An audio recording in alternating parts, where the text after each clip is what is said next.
As we await the Obamas, let's bring in our panel here.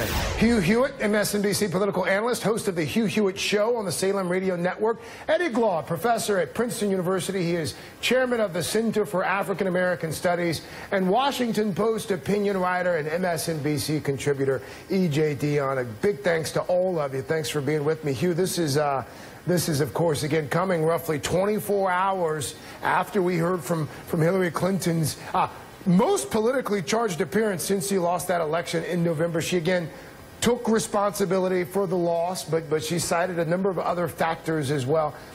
I want to play just a few of the points that she made yesterday. I was on the way to winning until the combination of Jim Comey's letter on October 28th and Russian WikiLeaks raised doubts. I'm now back to being an activist citizen and part of the resistance. I wasn't going to appeal to people's emotions in the same way that my opponent did, which I think is frankly what's getting him into all kinds of difficulties now in trying to fulfill these promises that he made. Because, you know, healthcare is complicated. And so is foreign policy. Hillary Clinton unplugged there, Hugh Hewitt, yesterday, taking a few not-so-veiled jabs at the current commander-in-chief. As you watched and listened to the Democratic nominee, what went through your mind? Well, she being remarkably candid. You have to answer the questions that you are asking. Christian asked her about that. But in the back of my mind, I read the new book Shattered by John Allen and Amy Parnes. She didn't really come to grips with the campaign disorganization, which was endemic, the MOOC division with the rest of her staff, the communications meltdown with Jennifer Palmieri, Bill Clinton meddling again and being thrown out again. There were so many mistakes. The Russians certainly did intervene in the election. They tried to get her beat. I always said that through the elections that WikiLeaks was a Russian front. But she answered the question honestly. I look forward to reading her book.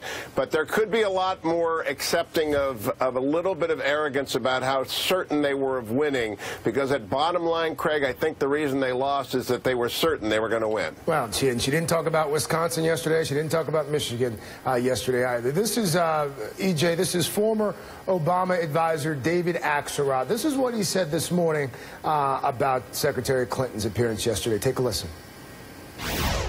Jim Comey didn't tell her not to campaign in Wisconsin after the convention. Jim Comey didn't say, don't put any resources into Michigan until the final week of the campaign. And one of the things that hindered her in the campaign was a sense that she never fully was willing to take responsibility for her mistakes, particularly that server. E.J., do you get the sense that the Democratic establishment, as it were, wants Secretary Clinton to move on? Well, I think the Democratic Party is looking for new leadership 4 years from now. I think two things can be true at the same time, and I think they're both true at the same time. I think Comey tilted the outcome of this election. I think all of the evidence, Nate Silver has talked about it. I suspect on Hugh Hewitt's show, the dominant discussion on his show in the last 10 days of the campaign was about Comey's announcement. It was the whole Trump campaign in the last 10 days. Now, you can say that and also say that if Clinton had campaigned more in Wisconsin and Michigan, if she had advertised more on the economy, then maybe the race wouldn't have been that close and she would have made it through in those three states. They were at such a knife edge that you can describe anything to them. But I think people are going to keep asking Clinton about what happened. She's going to have to answer the question. And I have a hunch that in her book she's going to answer some of these criticisms specifically, why she did make the choices she made about Wisconsin and Michigan and the economy, and I'm interested in reading it. Professor, you were somewhat critical of Mr. Obama's efforts in the 2016 election. Do you expect that we are at a point where he's going to start to begin to lead or help the Democrats rebuild for 2020, or do you think we are going to continue to see and hear Mr. Obama raise money for the library and give speeches? My bet is probably with the latter. I think today will be an interesting indication. You know, he talked about the presidential library and what he would do post-election, having everything to do with my brother's keeper and in some ways talking to the big issue of citizenship. It would be interesting as he talks about the library today, whether or not he mentions Jordan Edwards, the 15-year-old from the suburbs of Dallas who was just killed by a Dallas police officer who lied initially about what happened and has now just recently been arrested. Or will he say anything about the DOJ not indicting, prosecuting the cops or police officers who killed Alton Sterling? These issues kind of fall within the wheelhouse of how he understood my brother's keeper and how he might understand citizenship. But again, I wouldn't bet the house on that. But we'll see. We'll see. Professor, are you at all surprised that President Obama hasn't spoken to President Trump since the election? No, I'm not. I mean, it would be very difficult to try to imagine a relationship between the two, given what Donald Trump has said and is continuing to say about President Obama. Just recently, Donald Trump doubled down on the fact that he still believes that the Obama administration engaged in surveillance of him, even though that has been resoundingly proven incorrect, just a bold-faced lie.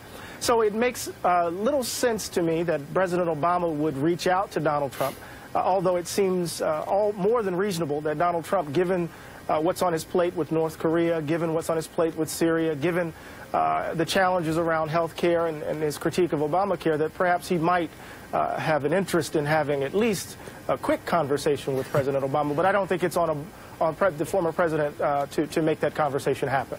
Hugh, really quickly while I have you here, it looks like the two of the main folks, Republican lawmakers who are holding out on this health care bill. It looks like they met with the president a short time ago at the White House. There's been an amendment that's proposed. We're talking about, of course, Missouri's Billy Long, Michigan's Fred Upton. Does it look like we see a vote later this week? Yes, I think it's alive. I had Speaker Ryan on my radio show this morning. He originally came on to defend the omnibus and the military spending hike and the border security, but then he announced that, in fact, they were working around the clock on the bill, and he thought it was getting very, very close. And if the Freedom Caucus turns down the Upton Amendment, it will no longer be Obamacare, it will be Freedom Caucus care, because there is a path forward here, and the House of Representatives should take it and should send it to the Senate to see what comes back. Absolutely a requirement politically for the Republicans to deliver on their promise. Hugh Hewitt, E.J. Dionne, and Professor